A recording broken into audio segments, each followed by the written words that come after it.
Disney just unveiled their newest cruise, the Disney Treasure, setting sail in December 2024. We've got all of the details, including things that weren't even on the live unveiling. This is the Disney Treasure.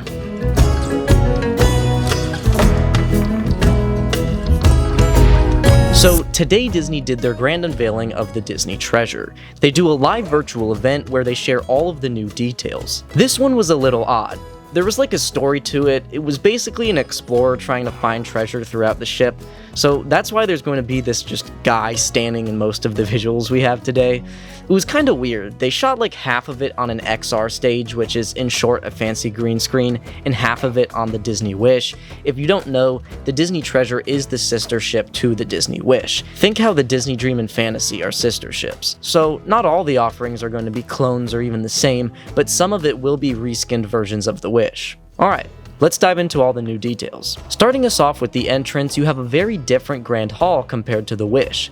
This one is themed to Aladdin, featuring design choices inspired by South Asia and the Middle East. It will feature a statue of Aladdin and Jasmine riding a magic carpet, and per usual, have a beautiful carpet and grand staircase. Now, we all know one of the first things people do when they get on a Disney cruise is head up to the pool decks. Similar to the Disney Wish, there will be an Aqua Mouse aboard the Disney Treasure, what Disney calls an attraction at sea. The ride layout seems to be the exact same as the Disney Wish, but this one will feature a new and original story, Aqua Mouse, Curse of the Golden Egg. People did complain about the duration of the experience on the Disney Wish, but it doesn't seem like Disney will be changing that in any way. The rest of the pool decks are quite a bit similar to the Wish. There will be a number of pools and hot tubs scattered about, as well as the same yellow Slidosaurus Rex and Toy Story Splash Zone. Wheezy's Freezy's also returns to provide guests with additional charged frozen treats and drinks. The Quiet Cove and Cove Cafe, similar to the Wish, will be adult-only areas. Then of course, there are the Hero Zones that will have sports courts, foosball, and all of the other deck entertainment that you would expect to come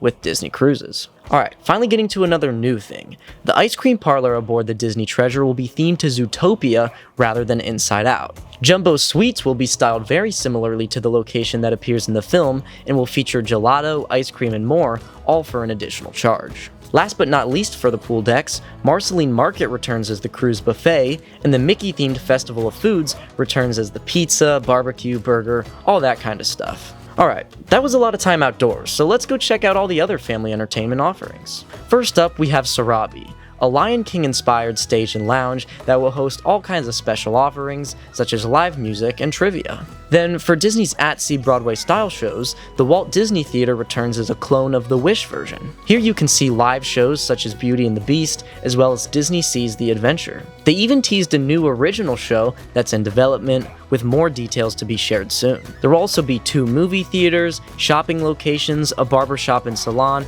and so much more. Now, everyone knows Disney is famous for their kids clubs. The Oceaneer Club on the Treasure will be very similar to the Disney Wish, having areas themed to Marvel, Star Wars, Imagineering, fairy tales, and Mickey and Friends. There will also be the Edge for ages 11 to 14, the Vibe for ages 14 to 17, and the Hideaway that says it's for Gen Z. I won't dive into all the details of these spaces because they're so similar to the Wish. If you do want those though, I'll recommend another video at the end of this one. Well, all those activities are making me hungry, so let's go check out the specialty dining and bar offerings. First, instead of a Frozen-themed live dinner experience, the Treasure will feature a Coco-themed restaurant, Plaza de Coco, that will feature live performers in the middle of the restaurant. I think this will be a lot better than the Frozen-themed one on the Wish. The other 2 dining locations in the rotation are the same as the Wish. Worlds of Marvel will return with the same Ultron mission, but there is also another show being developed that will rotate with the Ultron one, creating a somewhat new experience for the Treasure.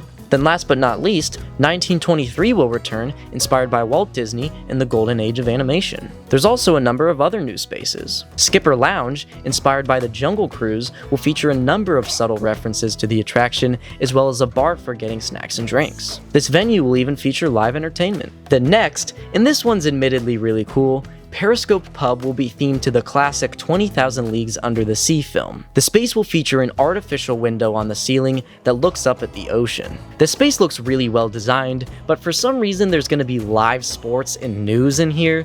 Like, I get that people may want to watch that, but way to throw immersion out the window. Like, people are supposed to be in a submarine from a 1954 film.